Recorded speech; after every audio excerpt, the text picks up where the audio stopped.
Do you ever sleep, Mr. Mafia King? Wine's voice floated through the stillness of the penthouse kitchen, soft and teasing. As she flipped an omelette in the pan, the faint sizzle filled the silence, one she had grown used to in this cold, golden cage of a home. Jungkook didn't answer immediately. He stood near the window, black shirt half buttoned, sleeves rolled up, a silver watch glinting under the pale light. His eyes sharp and unreadable, lifted briefly from the file in his hand before sliding back down again. You talk too much this early.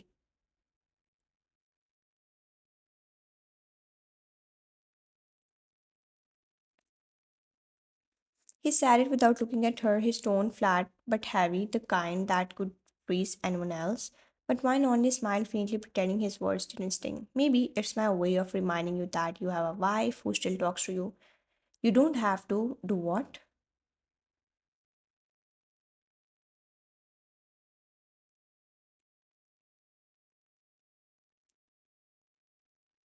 Try. He finally looked at her, then just a glance, nothing more, but it was enough to send her heart stumbling. That was the thing about Jungkook. He never raised his voice, never showed anger or affection. His indifference cut deeper than any cruelty.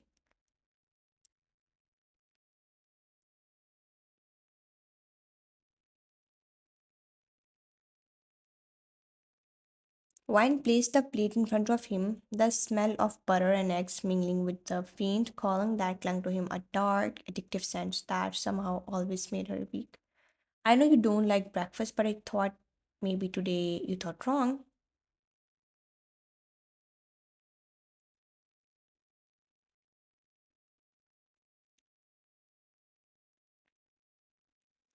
He spoke sharply, picking up his phone and walking to the counter. The rejection was small, ordinary, but to her it felt enormous. Still, she hid it behind a gentle smile she always did. Right, my mistake, boss. She chuckled lightly, but her voice wavered.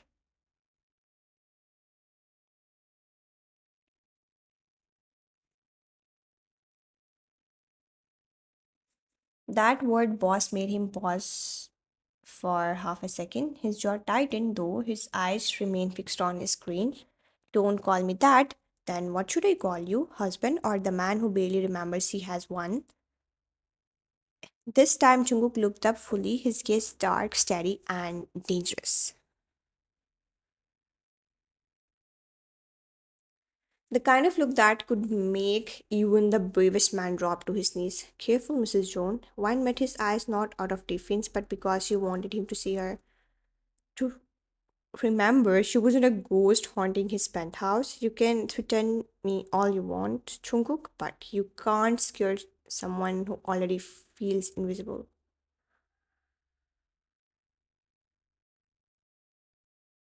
The silence that followed was thick, suffocating. Rain tapped harder against the windows, almost as if filling in the words he refused to say. He stood there for a moment, still as stone, before grabbing his keys. His voice, when it came, was cold but quieter than before. You don't have to do this every morning.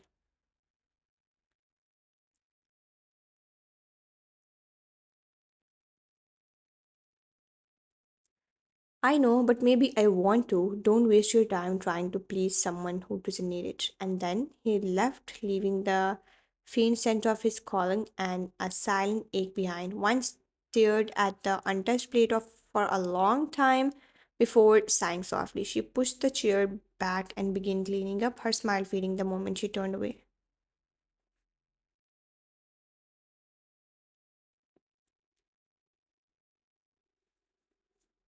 But what she didn't see, what she couldn't see was Jungkook returning briefly after forgetting his phone. He stopped at the kitchen door, eyes flickering to the table, her omelette. He hesitated, then without a word, he sat down and picked up the fork.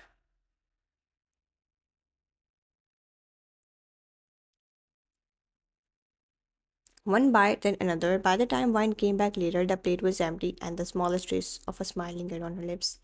When she noticed, because even in his silence he had spoken, the Joan mentions West Wing was a forbidden place after dark, a world of polished mahogany, low light, and quiet danger.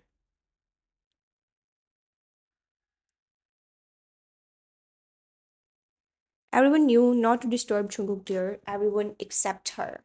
Wine had always made it her mission to intrude. It was her way of poking holes in the walls he built between them, small, stubborn acts of rebellion wrapped in affection.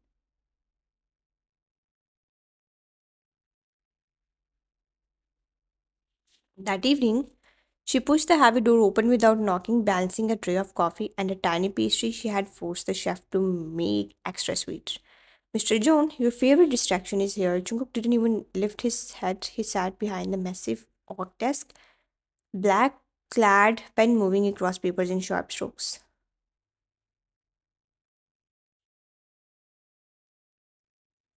The sound of the grandfather clock filled the air, tick, tick, tick, as if counting down her patience. You have got 10 seconds before I call the guards. Wine set the tray down with a sigh, leaning against the desk.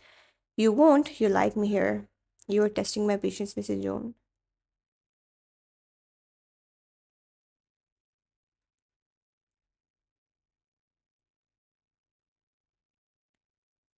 There it was, that icy tone that somehow made her pulse quicker instead of freeze. She smiled, sitting on the corner of his desk and nudging his pen away with a finger. You work too much. One day, your empire's going to collapse from lack of vitamin love. If I wanted medical advice, I would call a doctor.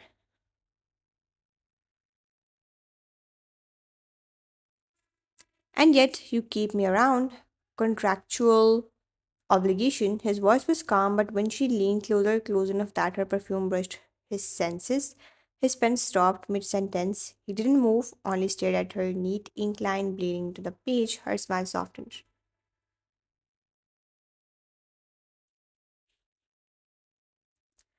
I wish you would at least pretend you like me. Pretending isn't my style. She laughed under her breath, though her eyes dimmed a little. He noticed but said nothing. Later that week, the next evening, rain lashed against the mansion windows.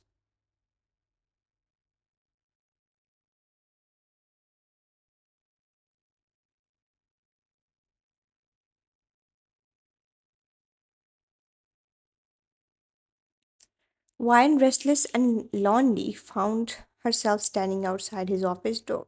Again, the handle was cold under her fingers, but she didn't knock, she never did. The moment she stepped inside, her words stopped. Susan was there, elegant in black silk, her hand resting on Jungkook's shoulder.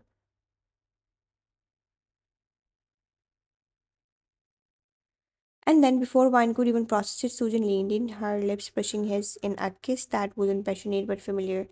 Familiar enough to shatter her. Wine froze, her throat closed, the tray she carried slipped from her hands, the porcelain cup shattering against the marble. Both heads turned toward her, but only one pair of eyes looked remotely human.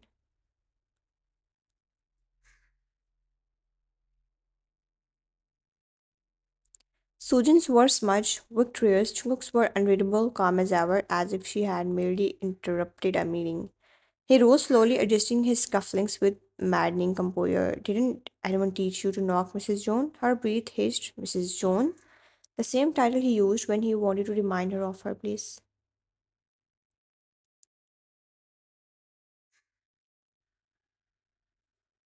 I did knock, you just didn't hear. Oh, she's adorable. You never told me your little wife was so leaf. Sujan's smile faltered, but she obeyed, brushing past Wine with deliberate grace. The door clicked shut behind her, leaving only silence and the wreckage of Wine's heartbeat.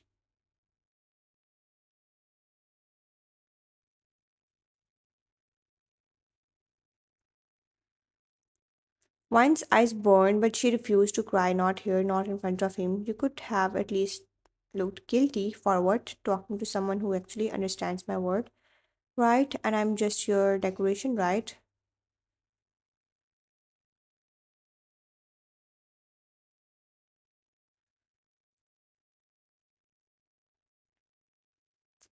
You are my wife.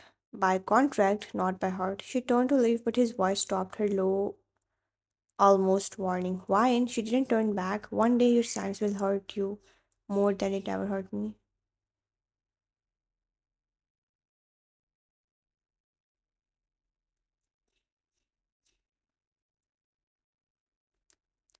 And then she walked out, her steps trembling, her eyes blurring as the rain outside mirrored the storm inside her chest. Hours later, he found her in the garden, sitting under the awning where the Rain didn't quite reach. She was hugging her knees, staring at nothing.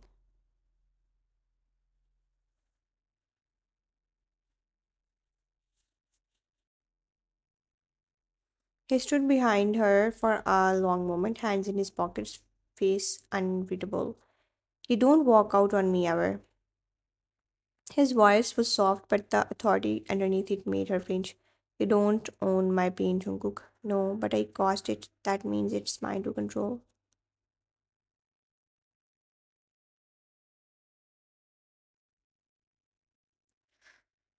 She looked up at him, tears streaking her cheeks, a bitter smile tugging at her lips. You can control everything in this world, except how much I stop loving you. For the first time in years, his breath caught. He looked away, unable to meet her gaze, because for the first time he felt it too.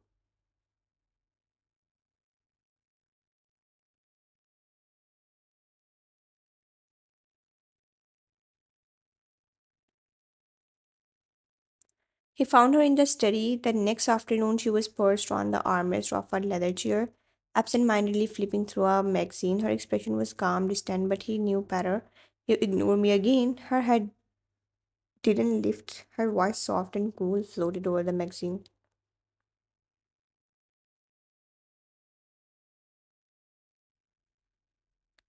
I am practicing self preservation. That earned a smirk from him, rare, dangerous. He stepped closer, hands behind his back. You know, self preservation isn't something I'm used to you practicing, and you are used to controlling everything.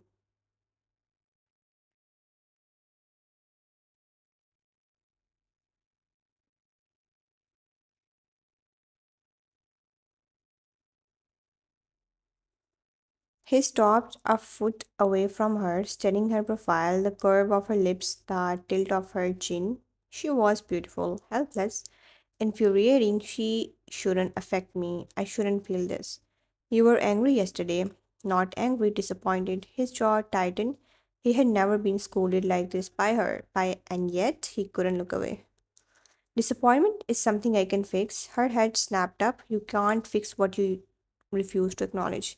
Silence fell. Her words echoed louder than anything he had heard in years. She wasn't clinging to him for attention this time. She was pulling away, and that terrified him more than any rival ever could.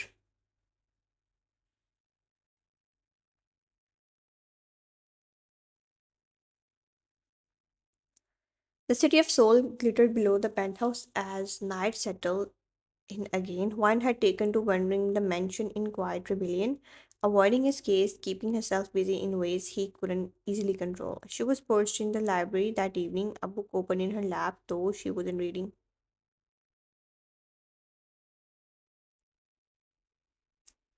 Her thoughts were scattered, part hurt, part fear, part on unnameable longing for the man who had shattered her heart, yet still occupied every corner of it. Unbeknownst to her, Chungkook stood just outside the library, leaning against the polished door frame. He wasn't supposed to be here. No one ever came in without invitation.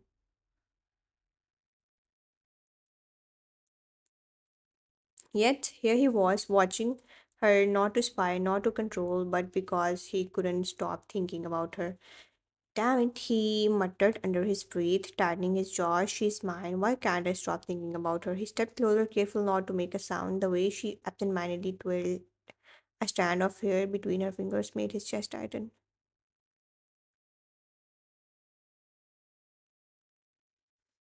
Why does she have to be so soft, so irritatingly kind and stubborn at the same time? He wanted to tell her no. He wanted to warn her, scold her, protect her, but the words wouldn't come. All he could do was remain silent, watching the woman who had begun to slowly undo his carefully controlled word.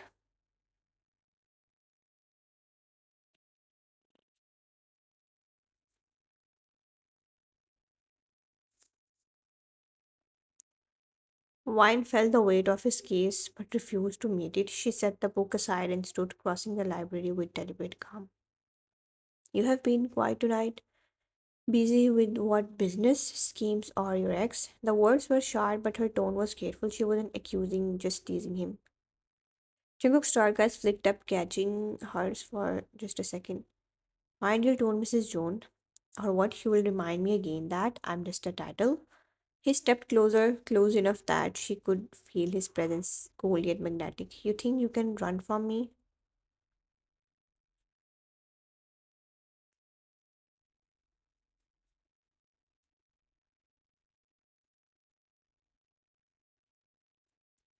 Her pulse jumped. The words were not a threat in the usual sense, they were more possessive, protective. I'm not running. And just like that, he paused. The tension in the room shifted. The moment wasn't private for long. The sound of heels clicking against marble echoed from the hallway. Sujan's voice was soft, silky, almost taunting. Ah, the little wife hiding in the library. How quaint. One stiffened, her heart pounded, but she refused to show fear. Jungkook's expression darkened, storm contained behind a calm mask. Leave now.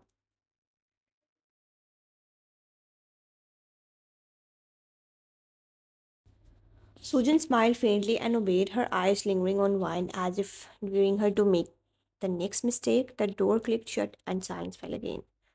The soul skyline shimmered like liquid gold under the evening sky. Rain had washed the streets clean, leaving the city glowing calm and dissipatively peaceful.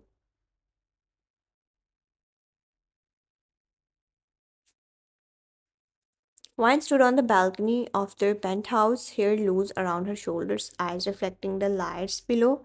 She was no longer the timid, clingy wife who barged into his office or clung to his attention. She had grown stronger, not away from him, but alongside him, craving her own place in his carefully constructed world.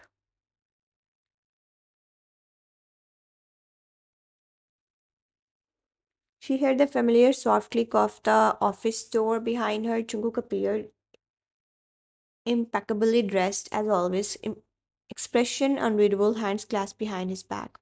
You have been quiet tonight. Some things are best observed in silence.